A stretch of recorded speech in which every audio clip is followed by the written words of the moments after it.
You know about that famous essay that Eugene Wigner wrote. It was called The Unreasonable Effectiveness of Mathematics in Physics. Why do you think mathematics is so fundamental to physics, and why is it unreasonable? Why did Wigner use the word unreasonably effective? For a long time, I actually thought, and I still believe part of it, that we reside in a physical universe. And the things that we think of are all actually physical processes by which we think. And therefore, the mathematics that we develop, the kind of mathematics that we developed, is perhaps constrained by that physical, because we are physical entities. Maybe that could be one reason that almost everything that we have developed in mathematics have had impact on physics.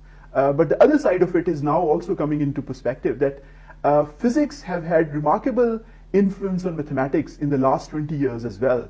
And there are whole areas of mathematics which have been opened up because of physics. One particular example, one well-known example, are the Gromov-Witten theory, which was developed by a physicist and later on taken by a mathematician and put on rigorous mathematical footing.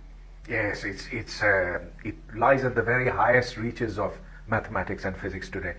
But not all mathematics is fruitful. Not all of it gives you something that is useful. Only particular strains have actually led to some new prediction. Wouldn't you agree with that? That is true, but as we, for example, in the 1930s or 40s, people were not mathematicians were trying to understand gauge theories, abstract, just no relation with physics.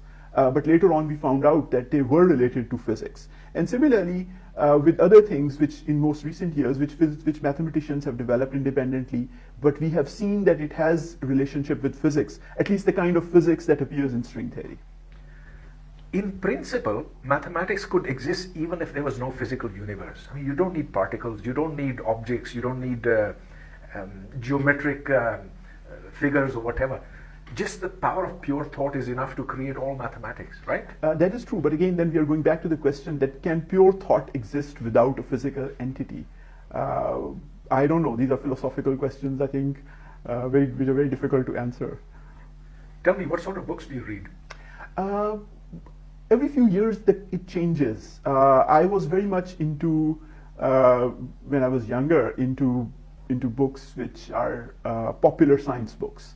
But in recent years, I've gone away from that, and I enjoy more technical books, which are popular but technical. For example, this book by Prime Obsession, which is highly technical, but at the same time is a popular book on Riemann hypothesis. So I enjoyed it thoroughly.